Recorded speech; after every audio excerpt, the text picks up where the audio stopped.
একসময় যাচ্ছিল আওয়ামী লীগের সমস্ত অবৈধ ক্ষমতার প্রতীক আস্থার ধ্বংসস্তূপ। আওয়ামী লীগের কার্যালয়গুলো দেখে মনে হবে কোনো যুদ্ধ বিধ্বস্ত ভবন। আদতে তা নয়, বরং ৫ আগস্টের অগ্নিসংযোগ ও লুটপাটের পর আওয়ামী লীগের কেন্দ্রীয় কার্যালয়সহ প্রধান আরও কিছু কার্যালয়ের বর্তমান চিত্র এগুলো। কেন্দ্রীয় কার্যালয়ের নিচতলা এখন ব্যবহৃত হচ্ছে টোকাই আর হিরঞ্জিতের বাথরুম হিসেবে, আর ওপরের তলাগুলো অপরাধী, দেহ ব্যবসা আর নেশাখোরদের অভয়ারণ্যে পরিণত হয়েছে। ঢাকার গুলিস্তানে অবস্থিত আওয়ামী লীগের এই কার্যালয় একসময় রাজনৈতিক শক্তির কেন্দ্রবিন্দু ছিল, অথচ মাত্র ৫ মাস আগে যেখানে প্রবেশ করতে লবিং করতে হতো, আজ সেই কার্যালয়ে ঢোকা তো দূরের কথা, দুর্গন্ধে মানুষ কাছেও যেতে চায় না। সব মিলে আওয়ামী লীগের কার্যালয়গুলো কোনটির কি অবস্থা, চলুন দেখে আসা যাক। প্রথমে দেখব কেন্দ্রীয় কার্যালয়ের অবস্থা। টানা ১৫.৫ বছর রাষ্ট্র ক্ষমতায় ছিল আওয়ামী লীগ। ছাত্র জনতার অভ্যুত্থানের মুখে গত ৫ আগস্ট শেখ হাসিনা সরকারের পতন হলে ঢাকার রাস্তায় লাখ লাখ মানুষের ঢল নামে। জনতার বিজয় মিছিল থেকে ধানমন্ডিতে আওয়ামী লীগের কেন্দ্রীয় কার্যালয় সহ ঢাকায় দলটির অনেক কার্যালয়ে ভাঙচুর, অগ্নিসংযোগের ঘটনা ঘটে। গুলিস্তানের বঙ্গবন্ধু এভিনিউ ঢাকা জেলা আওয়ামী লীগের কার্যালয়েও ভাঙচুর ও অগ্নিসংযোগ করা হয়। নেতাকর্মীবিহীন এসব পোড়া ভবন এখনও পরিত্যক্ত অবস্থায় পড়ে আছে। ধ্বংসস্তূপের ন্যায় দাঁড়িয়ে থাকা আওয়ামী লীগের কার্যালয়, যা এখন স্মৃতিচিহ্ন। আওয়ামী লীগের কেন্দ্রীয় কার্যালয় রাজধানীর গুলিস্তানের বঙ্গবন্ধু এভিনিউয়ের ২৩ নম্বর ভবন। দলীয় প্রতীক নৌকাকে সামনে রেখে গড়ে তোলা হয়েছিল কার্যালয়টি। ভবনের এক এক অংশে ছিল আওয়ামী লীগের বিভিন্ন সংগঠনের কেন্দ্রীয় কার্যালয়। ৫ আগস্ট ভবনটিতে ভাঙচুর চালায় বিক্ষুব্ধ জনতা। এ সময় আগুনও ধরিয়ে দেওয়া হয় ভবনটিতে। ঘটনার প্রায় ৩.৫ মাস পরে গিয়েও দেখা যায় ধ্বংসস্তূপের মতোই দাঁড়িয়ে আছে কার্যালয়টি। ভবনের সামনে রাখা আছে বেশ কয়েকটি পরিত্যক্ত চৌকি। নেতাকর্মীদের দেখা নেই। এমনকি গত ১৫ বছর যে বঙ্গবন্ধু এভিনিউ আওয়ামী লীগের বিভিন্ন পর্যায়ে নেতাকর্মীদের ব্যানার পোস্টারে ঠাসা ছিল, এখন তা নেই। পুরো সড়ক ঘুরে হ্যারিকেন দিয়ে খুঁজেও নৌকা সমর্থিতদের একটি পোস্টারও দেখা যায়নি। আওয়ামী লীগের কার্যালয়ের বিপরীতে চায়ের দোকান বসিয়েছেন মোহাম্মদ সুমন।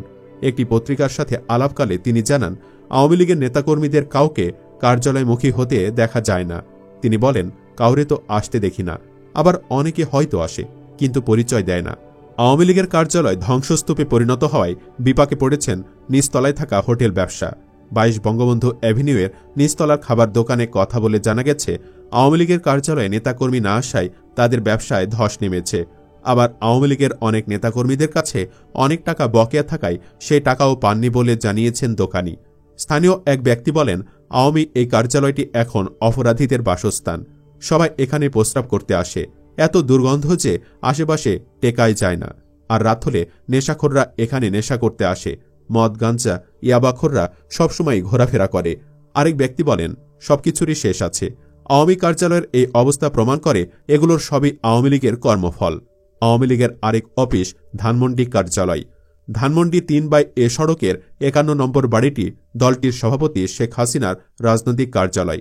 দলটির কাছে এ কার্যালয়ের গুরুত্ব অনেক। কার্যালয়টিতে লাগানো সিসিটিভি ক্যামেরা আওয়ামী লীগ সভাপতি নিজে দেখতেন বলেও প্রচলিত আছে। ৫ আগস্ট সেই কার্যালয়ের এই ভবনেও ব্যাপক ভাঙচুর করা হয়। আসবাবপত্র ভাঙচুরের পর পুরো কার্যালয়ে আগুন দেওয়া হয়। ঘটনার প্রায় ৪ মাস পর গিয়ে দেখা যায় কার্যালয়ে পুরনো ভবনের প্রবেশমুখ কাঠ দিয়ে বন্ধ করে দেওয়া। কার্যালয়ের প্রবেশ মুখে থাকা প্লাস্টিকের টিনের ছাউনি পুড়ে গলে পড়ে আছে। ভেতরের দিকে তাকাতে দেখা যায় দফতর কক্ষের ধ্বংসস্তূপ, যেখানে আওয়ামী লীগের দপ্তর সম্পাদক ব্যারিস্টার বিপ্লব বড়ুয়া ও উপ দপ্তর সম্পাদক সায়েম খান বসতেন। দাপ্তরিক সব কাজ হতো ওই কক্ষ থেকেই।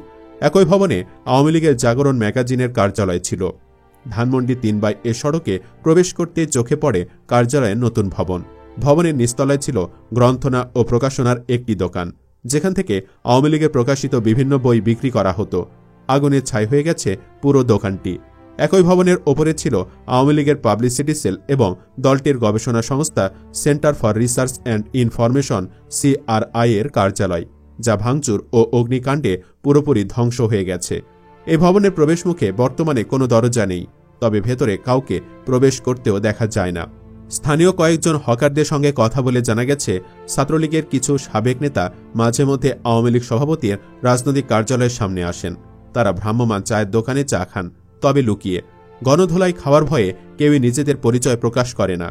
আগে সমস্ত দোকান থেকে জোর করে খেয়ে টাকা না দিয়ে কার্যালয়ের সামনে আড্ডা দিলেও এখন তারা আসছেন না। রাজধানীতে আওয়ামী লীগের তৃতীয় বৃহত্তম ও গুরুত্বপূর্ণ কার্যালয় ছিল ঢাকা জেলা আওয়ামী লীগের কার্যালয়।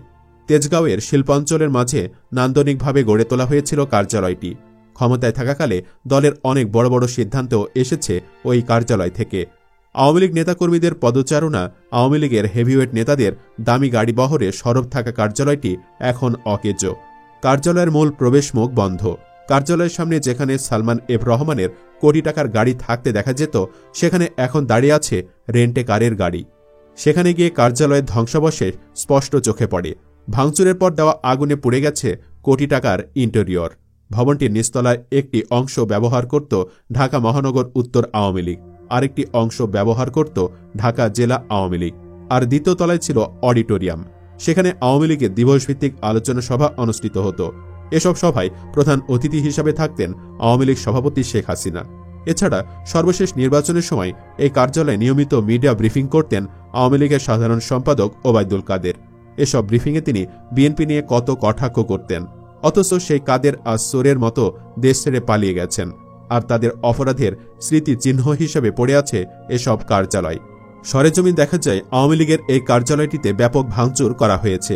বর্তমানে স্টিলের অবকাঠামোটি কঙ্কালসার হয়ে দাঁড়িয়ে আছে, আর বাহিরের গেট তালাবদ্ধ রয়েছে।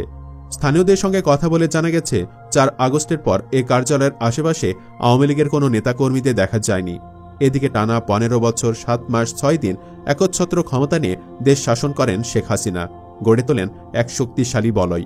সেই বলয়কেও ভেদ করতে পারে এমন ধারণাও ছিল না আওয়ামী লীগের কেন্দ্র থেকে তৃণমূল পর্যন্ত কারো। তবে তেমনটাই হয়েছে গত 5 আগস্ট। ছাত্র জনতার অভ্যুত্থানের মুখে সেদিন পদত্যাগ করে দেশ ছেড়ে পালাতে বাধ্য হন শেখ হাসিনা। এরপর থেকে আওয়ামী লীগের নেতাকর্মীদের ওপর নেমে আসে অসহনীয় দুর্ভোগ। 75-এর পর দেশের সবচেয়ে পুরনো এই দলটি এত বড় বিপর্যয়ে আর পড়েনি। শেখ হাসিনা পালিয়ে যাওয়ার পর আত্মগোপনে চলে যান দলটির শীর্ষ নেতা থেকে শুরু করে তৃণমূল পর্যন্ত সবাই। এরই মধ্যে বেশ কয়েকজন প্রভাবশালী ও কেন্দ্রীয় নেতা গ্রেফতার হন। কেন্দ্র ও হেভিওয়েট নেতাদের দিকে যখন আইনশৃঙ্খলা বাহিনীর নজর, তখন অনেকটাই চিন্তামুক্ত হয়েছিলেন তৃণমূলের নেতাকর্মীরা। 5 আগস্ট নিজ নিজ এলাকা ত্যাগ করা নেতাকর্মীদের অনেকেই বাড়িঘরে ফেরা শুরু করেছিলেন। কিন্তু সম্প্রতি আইনশৃঙ্খলা বাহিনী আওয়ামী লীগের তৃণমূলের নেতাকর্মীদের ধরপাকড় বাড়িয়ে দেয়। এতে আতঙ্ক বিরাজ করছে থানা, ওয়ার্ড, ইউনিট পর্যায়ের নেতাদের মাঝে। এমনকি এক ঢোক কোক আর একটি সিঙ্গাড়ার জন্য যারা রাজপথ কাঁপাত, সেই ছাত্রলীগ নামক টোকাইরাও আজ ঘর ছাড়া। তারা এখন কি করবেন, কিভাবে পরিস্থিতি মোকাবেলা করবেন, সে ব্যাপারে নেই কোনো নির্দেশনাও। পাগল হয়ে পালিয়ে বেড়াচ্ছে তারা। পরিচয় প্রকাশ না করার শর্তে ঢাকা মহানগর উত্তর যুবলীগের একজন কর্মী জানান, আগস্টে গা ঢাকা দেওয়ার পর সেপ্টেম্বরে এলাকায় ফিরেছিলেন।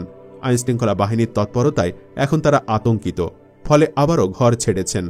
বাংলাদেশ মহিলা আওয়ামী লীগের একজন কেন্দ্রীয় নেত্রী আলাপকালে বলেন, আমার আসলে যাওয়ার জায়গা নাই, আমি কিছুই করি নাই, কারো 2 টাকা খায়ও নাই, কাউকে মারিও নাই, এটা সবাই জানে। আমি আমার বাসাতে আছি, কিন্তু আতঙ্ক আছে। সুপ্রিয় দর্শক, আওয়ামী নেতাদের বর্তমান এই করুণ অবস্থা হওয়া কি তাদের 2 হাতের কামাই? কমেন্ট বক্সে জানিয়ে দিন আপনার মতামত। ভিডিও ভালো লাগলে লাইক দিন এবং শেয়ার করুন। চ্যানেলটি এখনো সাবস্ক্রাইব করে না থাকলে সাবস্ক্রাইব করুন। ধন্যবাদ।